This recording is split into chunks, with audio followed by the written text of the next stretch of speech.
Assalamualaikum warahmatullahi wabarakatuh. Apa kabar teman-teman semua? Semoga kalian sehat selalu, panjang umur, bahagia selalu, dan sukses selalu.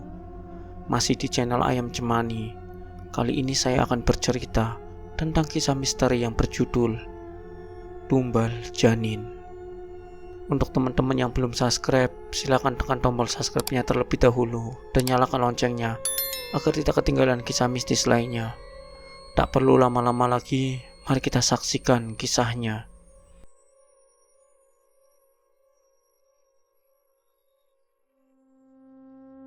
Selamat ya Mah atas pernikahannya, semoga lekas diberi momongan, ujar seorang tamu yang hadir di acara pernikahan Imah dan Ivan. Imah pun menanggapinya dengan ramah ucapan doa tamunya tersebut, dan hari itu menjadi hari full senyum bagi Ivan dan Imah yang menyambut tamu-tamunya.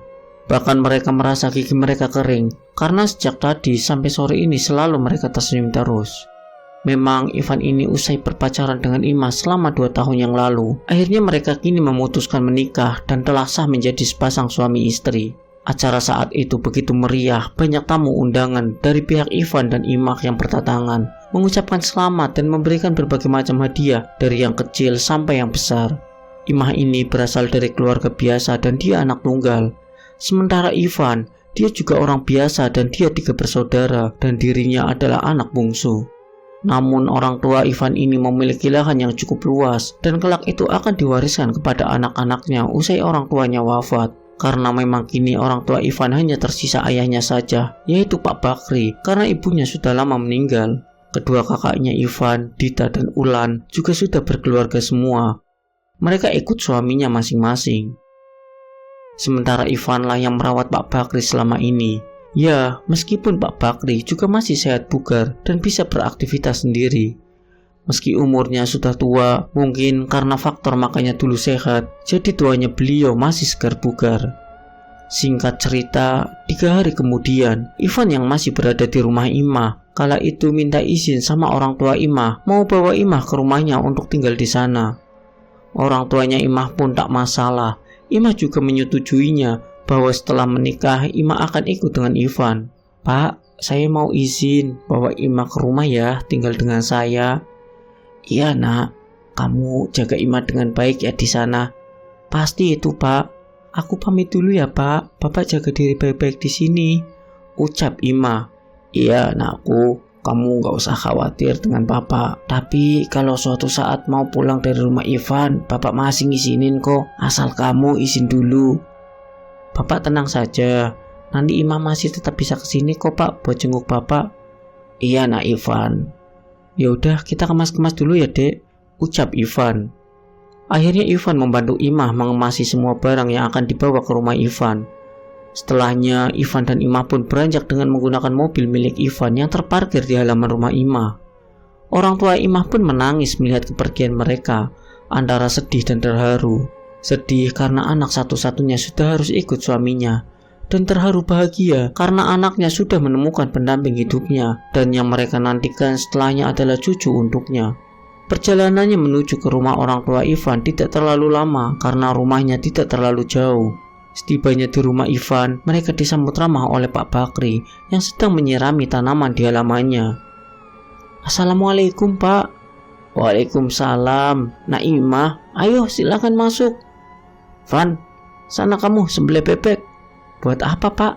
Buat nanti malam, biar kita makan enak. Oh iya Pak, bentar, ini mau bawa barang-barang dulu masuk ke dalam. Setelahnya, Ivan pun membawa masuk ke dalam barang-barang bawaannya yang ada di dalam bagasi mobilnya. Sementara Imah sudah masuk ke dalam rumah terlebih dahulu karena dia tidak diperbolehkan oleh Ivan untuk membantu bawa barang-barangnya. Pak Bakri juga memperlakukan Imah seperti anaknya sendiri. Bahkan Pak Bakri menyuruh Ivan untuk menyembelih bebek yang ada di kandangnya itu biar nanti malam makan enak. Imah pun dengan senang hati akan membantu memasak dan dia tertawa kalau melihat tingkah Pak Bakri dan Ivan yang akur. Memang Pak Bakri ini selain suka bertani, dirinya juga suka pelihara ternak. Dan memang di belakang rumah dibuatkan satu petak khusus untuk ditaruh ternak yakni bebek dan ayam. Dia rawat semuanya sendiri. Kala itu Ivan pun langsung mengambil bebek yang ada di dalam kandang belakang rumahnya untuk disembelih. Van, ambil satu aja itu yang udah tua. Yang mana Pak? Tanya Ivan. Itu loh, yang lehernya ada warna putihnya. Segera Ivan pun yang sudah terbiasa pegang bebek, dia tidak takut untuk menangkapnya. Beberapa saat kemudian, Ivan pun segera menyembelih bebek itu bersama Pak Bakri. Setelah bebeknya itu disembelih, Ivan langsung memberikan bebeknya itu untuk dimasak oleh Imah. "Dek, ini bebeknya sudah disembelih, silakan kamu masak ya," ucap Ivan. "Iya mas, tapi aku mau belanja dulu ya, beli bumbu dapurnya." "Ya udah sana, itu ada warung di tetangga sebelah jualan sayuran. Di sana ada bumbu dapurnya juga kok." "Iya mas, kalau gitu aku ke warung bener ya mas." Ivan pun menganggukkan kepalanya menjawab ucapannya Imah. Setelahnya Imah pun segera beranjak pergi ke warung sebelah rumah tetangganya. Saat dia berjalan menuju ke warung, ada beberapa tetangganya yang lewat. Imah pun tak segan untuk menyapanya dengan ramah. "Istrinya Mas Ivan ya mbak?" "Iya bu." "Namanya siapa mbak kalau boleh tahu?" "Saya Imah bu."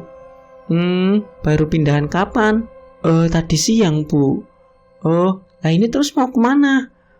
Saya mau ke warung dulu bu, beli bumbu dapur." "Oh ya sudah, duluan ya mbak Imah. Silakan bu." Setelahnya Imah pun langsung lanjut ke warung. Beberapa saat kemudian dia pun akhirnya sampai juga di warung. Di warung ternyata ada beberapa ibu-ibu juga yang tukang gosip. Namun Imah tetap menyapanya dengan ramah karena dia pendatang baru. Istrinya Mas Ivan ya mbak?" "Iya bu, saya Imah, salam kenal ya." "Iya mbak Imah, semoga betah ya tinggal di sini." Imah pun menjawab dengan tersenyum ramah. Setelahnya dia pergi masuk ke dalam warung untuk membeli bumbu dapurnya. "Mau beli apa mbak?" "Bumbu dapur bu, campur ya 5.000. "Sama apa lagi mbak?" Sama sayur sop deh bu." "Udah ini aja mbak." Sama tempe tahunya deh bu sekalian." Setelahnya dia pun membayar belanjaannya dan beranjak pergi dari warung itu. Saat mau pulang ke rumah, tidak lupa Imah berpamitan juga kepada ibu-ibu yang ada di depan warung.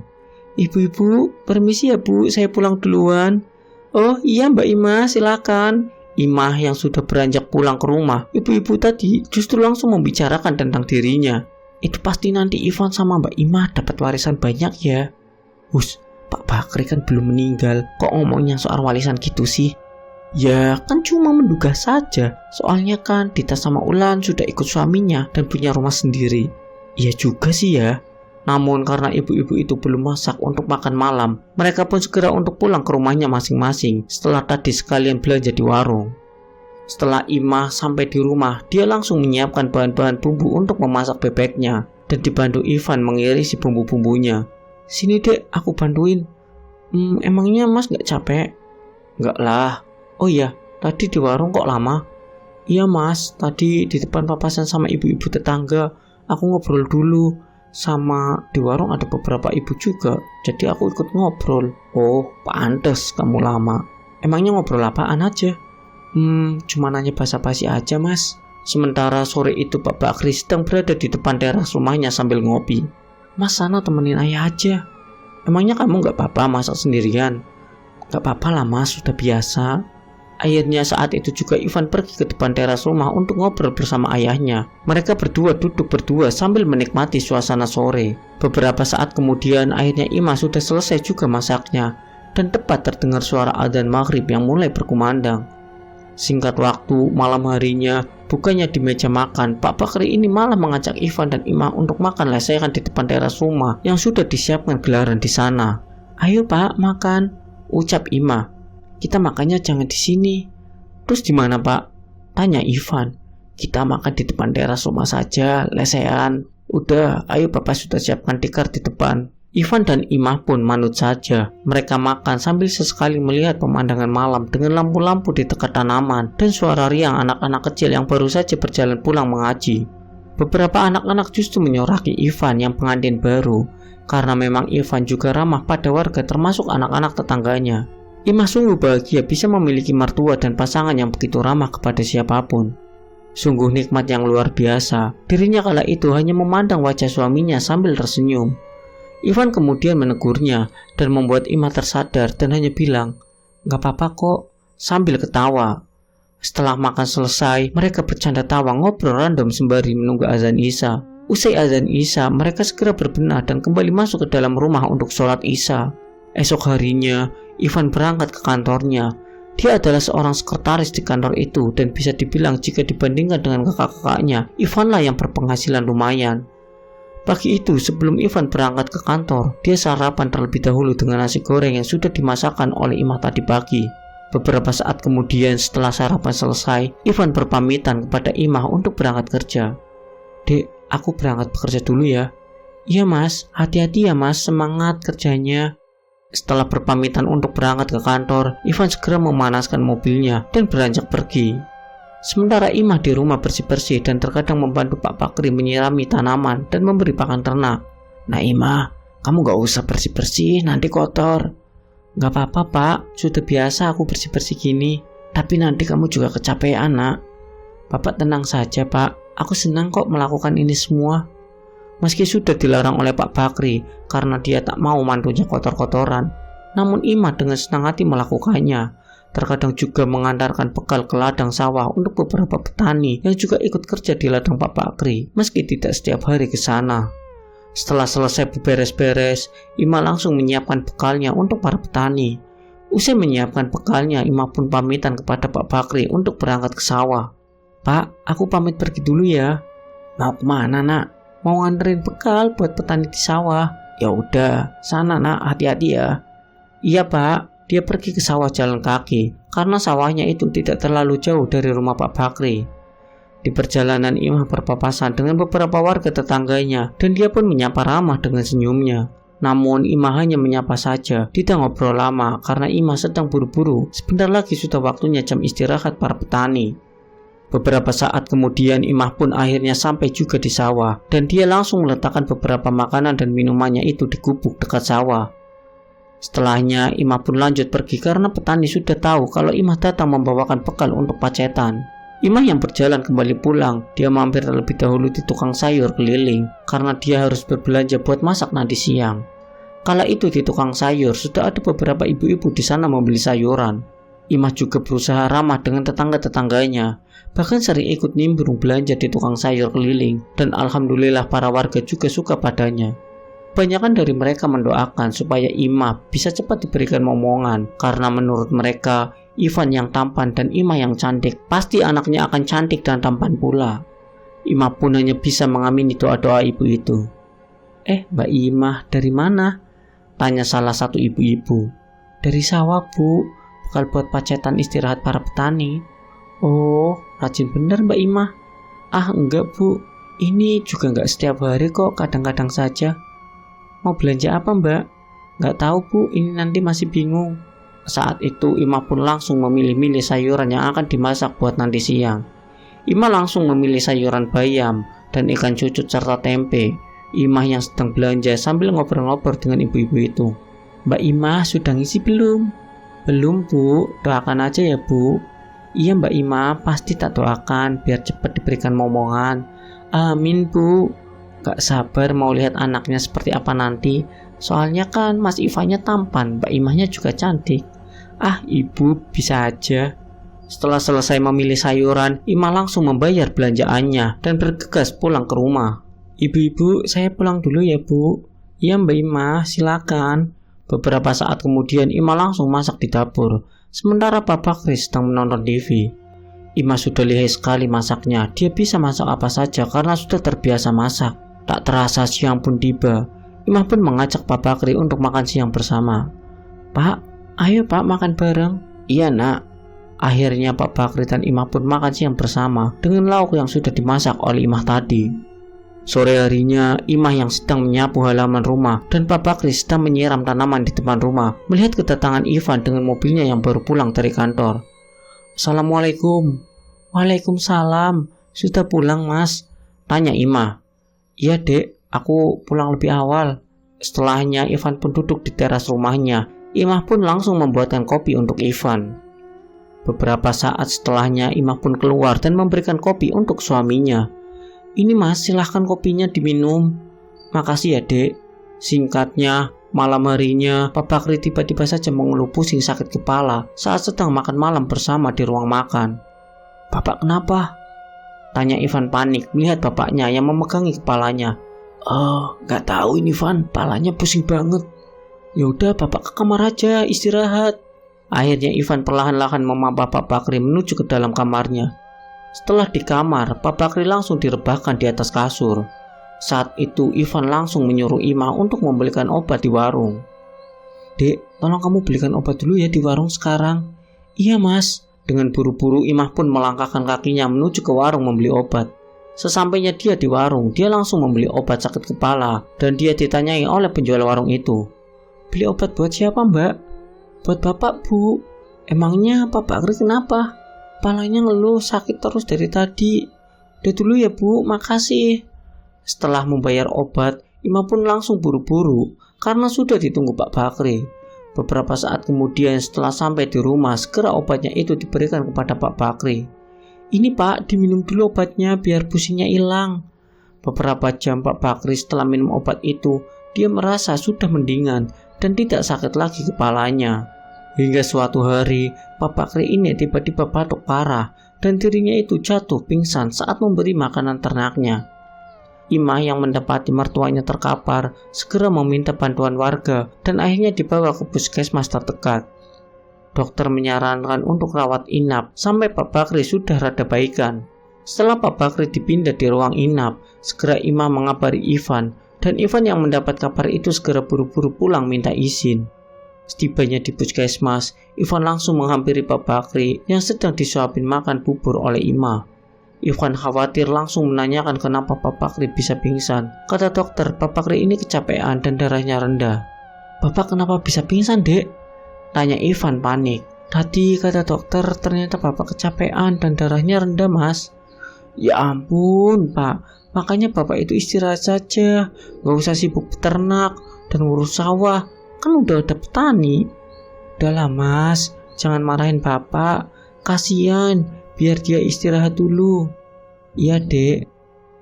Mengetahui hal itu, Ivan pun berucap pada Pak Bakri untuk tidak perlu lagi mengurusi sawahnya, biar nyuruh orang saja. Pak Bakri diminta cukup istirahat di rumah saja. "Sudah ya pak, nanti setelah ini bapak gak usah ke sawah lagi." "Iya Van."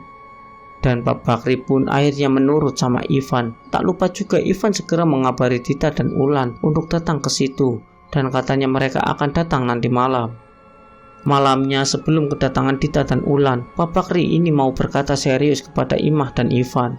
Pak Bakri berujar, atau lebih tepatnya dia berwasiat, 7 lahan sawahnya itu Pak Bakri akan memberikan 3 untuk Ivan, serta rumah yang sekarang dia tempati, karena telah menemani dan merawatnya selama ini, dan dua-duanya untuk Dita dan Ulan. Ivan kemudian berujar, dia tak enak pada kakak-kakaknya kalau begitu. Namun Pak Bakri tetap kekeh dengan keputusannya itu. Dia yakin kakaknya pasti mau setuju dengan keputusan Pak Bakri ini. "Pak, tapi aku gak enak pak sama Mbak Dita sama Mbak Ulan." "Itu semua udah keputusan bapak, jadi kamu tidak perlu membantah." "Iya pak." Ivan pun akhirnya menurut saja dengan nanti rundingan kalau kakak-kakaknya sudah datang. Meskipun sebenarnya Ivan juga tidak terlalu mengharapkan warisan dari ayahnya, karena memang dia tulus merawat ayahnya yang sudah berumur itu. Sesaat setelahnya, Dita dan Ulan pun datang membawa beberapa buah-buahan. Kala itu suami-suami mereka juga ikut. "Ini pak, aku bawain buah-buahan, dimakan ya pak, biar bapak cepat sehat lagi," ucap Dita. "Aku juga bawa roti ini pak sama susu," timpal Ulan. "Makasih ya nak." Ivan juga menjelaskan soal Pak Bakri yang kelelahan dan darah rendah. Usai selesai berbasa-basi, Pak Bakri kembali lagi ke intinya. "Bapak kenapa Van? Kok sampai bisa masuk ke rumah sakit?" tanya Dita. "Bapak kecapean mbak sama darahnya rendah," kata dokter. "Ya ampun pak, makanya bapak jangan capek-capek lagi ya." Dia menyampaikan apa yang tadi disampaikan kepada Ivan. "Sekarang kalian sudah kumpul semua, jadi bapak akan membagikan wasiat untuk kalian bertiga. Bapak akan membagikan lahan buat kalian. Karena bapak punya 7 lahan, Dita dan Ulan kalian akan mendapatkan 2 bagian lahan, sedangkan Ivan mendapatkan 2 lahan dan 1 rumah." Dari kedua kakaknya itu, hanya Dita yang gelagatnya tidak setuju. Memang Ulan ini dapat pasangan orang kaya, jadi dia tidak terlalu berharap dengan warisan orang tuanya, karena dia justru berterima kasih kepada Ivan sudah mau dampingi ayahnya selama ini, dan menurutnya dia pantas mendapatkannya. Berbeda dengan Dita yang suaminya hanya seorang pedagang di pasar, dia mengangguk setuju atas ucapan Pak Bakri. Namun dalam hatinya, dia menolak, dia berharap mendapatkan lebih, dan semenjak itu Dita malah iri dengan adiknya sendiri. Dita ternyata hendak berniat buruk pada Ivan, adiknya sendiri. Enak banget Ivan dapat 3 warisan, gumamnya. Awas saja nanti, imbuhnya. Setelahnya karena Dita sudah malas berada di situ sebab kesal dengan keputusan bapaknya, dia beranjak pulang lebih dahulu. Kita pulang dulu ya Pak, ucap Dita. Dita dan Arif pun beranjak pergi dari ruangan Pak Bakri. Singkatnya, usai Pak Bakri dibolehkan pulang ke rumah, semua keluarga berkumpul dan Ivan, Dita serta Ulan menandatangani surat wasiat yang Pak Bakri tulis. Awalnya Dita berkata pada Pak Bakri berharap rumahnya ini untuk dibagi 3 saja, bukan hanya diberikan kepada Ivan. Pak Bakri kemudian bilang, bukannya Dita sudah punya rumah sendiri, kenapa masih kurang? Kan sudah dikasih jatah lahan.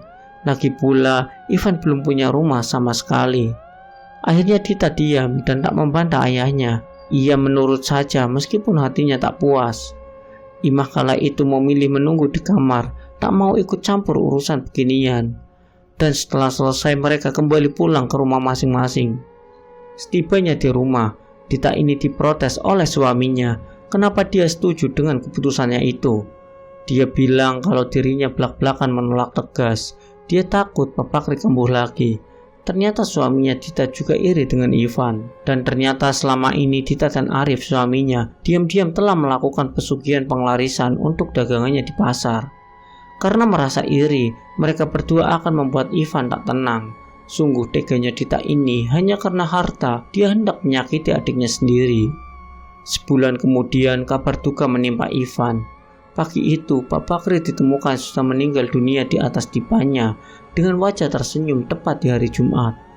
Ivan dan Imah pun menangis mengetahui hal itu dan mereka segera menghubungi keluarganya, bahkan orang tua Imah juga hadir. Kemudian mereka dibantu para warga untuk memakamkan jenazah Pak Bakri hari itu juga. Dan usai pemakaman semuanya berkumpul di rumah dan beberapa hari mereka menetap di situ selama 7 hari pengajian Pak Bakri ke depan. Sementara harta dibagi sesuai wasiat yang dulu mereka sepakati. Singkatnya, 1 bulan kemudian, Imah kini positif hamil. Dia kini di rumah sendirian saat Ivan berangkat kerja. Namun dia tak masalah. Dia benar-benar menjaga kesehatan dan pola makannya itu demi bayinya yang dikandungnya. Ivan juga memanjakan semua keinginan Imah. Dia berharap semoga dengan kehadiran bayinya nanti bisa menambah ramai suasana rumahnya. Namun anehnya, usai usia kandungan Imah menginjak 5 bulan, Dita ini sering datang ke rumahnya. Awalnya Ivan dan Imah tidak curiga, mungkin memang Dita hanya mampir saja dan pengen ketemu Imah. Namun ternyata dia pura-pura saja menemani Imah. Bahkan tanpa sepengetahuan Ivan, Imah ini diberikan buah-buahan biasa oleh Dita, yang mana aslinya Dita itu mendapatkan buah-buahan itu dari seorang dukun sebagai media tumbal untuk melanjutkan pesugihan yang ia jalani. Dan yang Dita incar adalah jabang bayi yang di rahim Imah. Mah, ini aku bawain buah-buahan buat kamu. Nanti dimakan ya supaya kandunganmu sehat. Iya mbak, makasih banyak udah repot-repot bawain buah-buahan. Enggak repot sama sekali kok mah.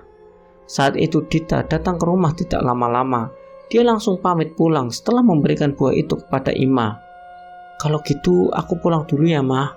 Buru-buru banget mbak. Iya, kan aku harus ke pasar bantuin Mas Arif. Oh ya udah makasih ya mbak, hati-hati pulangnya. Setelah Dita pergi dari rumah Imah pun segera makan buah itu karena kelihatannya masih segar dan menggoda. Dia sangat menikmati buah segar yang diberikan oleh kakak iparnya itu. Namun tiba-tiba saja Imah mengeluh sakit perutnya mules. Namun dia kira karena ingin buang air besar saja. Duh, kok aku mules banget ya perutku, gumam Imah. Dia pun segera pergi ke toilet untuk buang air besar. Namun setelah lama dia mencoba namun tidak keluar juga. Dia pun masih terus merasakan sakit pada perutnya. Hingga akhirnya Imah menelepon Ivan disuruh untuk pulang. Ivan yang kala itu sedang berada di kantor dikejutkan dengan panggilan telepon dari Imah. Dia pun langsung mengangkat teleponnya. Ada apa, Dek? Mas pulang sekarang ya, Mas? Kamu kenapa, Dek? Iya, aku pulang sekarang. Tanpa mendengar jawaban Imah, Ivan dengan buru-buru untuk pulang ke rumah. Beberapa saat kemudian Ivan pun akhirnya sampai juga di rumah dan dia langsung menghampiri Imah yang berada di dalam kamar. Kenapa kamu, Dek? Perut aku sakit banget, Mas. Ya Allah, ya udah ayo kita ke rumah sakit, Dek. Segera kala itu Ivan membawa Imah ke rumah sakit untuk diperiksakan kandungannya. Namun setelah diperiksa, kandungannya Imah ini tidak ada masalah. Akhirnya dokter hanya memberikan vitamin untuk kandungannya Imah dan Ivan serta Imah pun langsung pulang ke rumah. Hingga suatu malam Imah ini mengalami mimpi buruk. Dia didatangi sosok wanita berbaju merah yang mencoba mengambil paksa janinnya. Imah yang kala itu sedang tidur. Dia bermimpi di dalam tidurnya ia sedang rebahan di dalam kamarnya. Dan tiba-tiba saja dia merinding kalau ada hembusan angin kencang masuk ke dalam kamar. Sesaat kemudian Imah melihat ada bayangan putih yang melintas masuk ke dalam kamarnya. Imah pun mencium bau busuk yang menyeruak ke dalam hidungnya. Sesaat kemudian bayangan putih itu berhenti di samping ranjang Imah. Bayangan putih itu kemudian berubah wujud menjadi sosok kuntilanak yang sangat menyeramkan. Wajahnya hancur penuh darah, rambutnya acak-acakan, bajunya merah penuh darah. Sontak Imah langsung terbujur kaku tubuhnya dan dia tidak bisa bergerak. Janin itu milikku, ucap sosok kuntilanak merah itu. Tidak, dia anakku. Siapa kamu? Perlahan-lahan sosok kuntilanak merah itu menghampiri Imah yang terbaring kaku tubuhnya di atas kasur. Kemudian sosok itu langsung memegang perut Imah dan langsung mencengkramnya dengan kuat. Ah, sakit, teriak Imah. Dia yang ketakutan langsung teriak dan terbangun. Ivan yang di sampingnya langsung terlonjak bangun juga. Dia kemudian menenangkan Imah yang katanya dapat mimpi buruk. Kamu kenapa, Dek? Tanyanya. Aku mimpi buruk, Mas, jawabnya sambil ngos-ngosan. Kamu gak baca doa dulu ya pasti? Sudah kok, Mas. Ya udah, gak usah dipikirin, Dek. Itu kan cuma mimpi. Mimpi itu bunga tidur. Saat itu Imam masih mencoba mengatur nafasnya. Jantungnya masih berdegup kencang sekali. Kamu mau kemana, Dek? Tanya Ivan. Mau ambil air putih, Mas. Biar aku saja, kamu di sini ya. Akhirnya saat itu Ivanlah yang mengambilkan air putih ke dapur. Sementara Imah sedang berada di dalam kamarnya. Tiba-tiba saja Imah dikejutkan dengan suara ketukan jendela samping kamarnya. Karena penasaran, Imah pun mencoba untuk membuka jendelanya. Dan betapa terkejutnya dia saat membuka jendela. Ternyata di depannya itu ada sosok kuntilanak merah yang menyeramkan sekali, sama persis dengan yang ada di dalam mimpinya tadi. Imah pun langsung berteriak kencang dan tubuhnya langsung terbujur kaku melihat sosok itu hingga akhirnya dia pun ambruk pingsan. Beberapa saat kemudian Ivan pun kembali ke kamar membawakan air putih untuk istrinya. Akan tetapi setelah dia kembali ke kamarnya, betapa terkejutnya dia melihat istrinya yang sudah terkapar di lantai. Imah! Segera Ivan pun menghampiri dan dia langsung mengangkat tubuh Imah dipindah ke atas kasur. Setelah mencoba untuk disadarkan oleh Ivan, akhirnya sesaat kemudian Imah pun tersadar dari pingsannya. Dan segera Ivan memberikan air putih untuk istrinya yang kelihatan shock dan pucat sekali wajahnya. Ini, Dek, minum dulu biar kamu tenang. Imah pun langsung menenggak segelas air putih itu sampai habis. Namun malah setelahnya, Imah ini malah keluar darah dari selangkangannya. Ivan yang khawatir akhirnya malam itu juga langsung dibawa ke rumah sakit. Dan hal mengejutkan terjadi, kata dokter Imah ini mengalami keguguran. Mendengar hal itu, Ivan benar-benar syok. Bahkan Imah lebih syok dari Ivan, dia sampai pingsan tidak sadarkan diri. Usai Imah siuman, Ivan mencoba tegar agar istrinya tidak drop. Imah merasa bersalah karena tidak bisa menjaga kandungannya. Namun Ivan menegarkannya bahwa ini adalah takdir bukan salahnya. Mas, maafin aku ya, karena aku gak bisa menjaga kandungannya. Akhirnya kita kehilangan bayi kita. Sudah, kamu jangan merasa bersalah seperti itu. Ini bukan salah kamu. Ini semua sudah menjadi takdir, Dek. Akhirnya Imah menangis di pelukan Ivan. Dan setelah itu kondisinya lumayan membaik. Imah diperbolehkan pulang. Setibanya di rumah, Imah heran kenapa dirinya itu bisa keguguran. Ivan juga heran karena pasalnya Imah ini gak pernah konsumsi makanan yang aneh. Memang kala itu Imah belum curiga sama Dita. Akhirnya mereka mencoba berusaha lagi untuk membuat momongan. Sementara di tempat lain, Dita dan Arif bahagia usai penumbalannya berhasil. Dan dagangannya Arif ini lancar dan laris sekali. Mereka mendapatkan uang banyak juga dari hasil pesugihan yang mereka jalani. Ya, meskipun soal warisan, Tita masih tetap dapatnya segitu. Namun setidaknya dia puas, karena Ivan juga tidak bahagia setelah ia kehilangan bayinya. Setelah keguguran itu, anehnya Ima yang ada di rumah selalu mendapat teror-teror yang menyeramkan. Malam itu, Ivan yang katanya lembur di kantor, akhirnya dia pun berada di rumah sendirian, dan dia pun berada di ruang tengah. Tiba-tiba saja Ima sedang menonton TV, dan dia dikagetkan dengan hembusan angin kencang yang masuk ke dalam ruangan itu. Dan kemudian dia juga mencium bau busuk yang sangat menyeruak sekali ke dalam hidungnya. Saat kemudian Ima dikejutkan dengan bayangan putih yang masuk melintas, membuatnya merinding bergidik ngeri. Dan betapa terkejutnya dia saat melihat ada sosok pocong yang berdiri di pojok ruangan itu. Namun sesaat kemudian pocong itu pergi menghilang entah kemana. Ima yang masih gemetaran melihat sosok itu dan berdegup kencang, tiba-tiba saja dia mendengar suara yang mengetuk pintu rumahnya. Saat itu Ima kira yang datang itu Ivan, suaminya yang baru pulang kerja lembur. Akhirnya dia pun pergi ke depan untuk membukakan pintunya. Akan tetapi setelah pintunya dibuka, ternyata bukan suaminya, melainkan sosok genderuwo yang sangat menyeramkan sekali. Wajahnya sangat menyeramkan, kedua matanya merah menyala menatap tajam. Gigi taringnya yang panjang dan tajam, serta bulu lebat dan hitam di sekujur tubuhnya. Imah pun langsung terbujur kaku tubuhnya, dan dia tidak kuat melihat sosok itu, akhirnya terkapar pingsan di lantai. Beberapa saat kemudian Ivan pun akhirnya pulang dari kantornya. Dia melihat pintu rumahnya itu terlihat sudah terbuka. Dan saat Ivan masuk ke dalam, betapa terkejutnya dia melihat ada Ima yang terkapar di lantai. Akhirnya segera Ivan pun membawa istrinya itu masuk ke dalam kamar dengan dipopong. Hingga 1 tahun setelahnya, Ima ini hamil lagi. Tita datang lagi ke rumah Ima dan memberikan buah lagi untuk penumbalannya lagi. Namun untungnya kala itu Ima tidak langsung makan buahnya itu. Dia hanya meletakkan di kulkas dan Tita tidak tahu. Dia kira Ima sudah memakannya. Kala itu juga Ima selalu mendapatkan gangguan mulai dari suara bayi dan suara-suara yang lainnya. Saat itu Ima sedang berada di dalam kamar mandi, sedang mandi. Tiba-tiba saja dia dikejutkan dengan suara wanita yang menyinden merdu sekali, dan membuat Ima langsung merinding bergidik ngeri kala itu. Dia pun segera menyelesaikan mandinya. Bahkan ketika dia berada di dalam kamarnya, setelah habis mandi, tiba-tiba saja dia mendengar suara bayi sedang menangis. Ima pun langsung mengedarkan pandangannya mencari sekeliling bayi itu dari mana. Namun saat dia mencari keberadaan bayi itu, ternyata sudah tidak ada lagi. Setelahnya Ima sudah tidak terlalu menghiraukan suara itu lagi. Suatu malam Ima yang sedang tidur pulas, tiba-tiba saja dia kebelet buang air kecil. Dia pun segera pergi ke kamar mandi.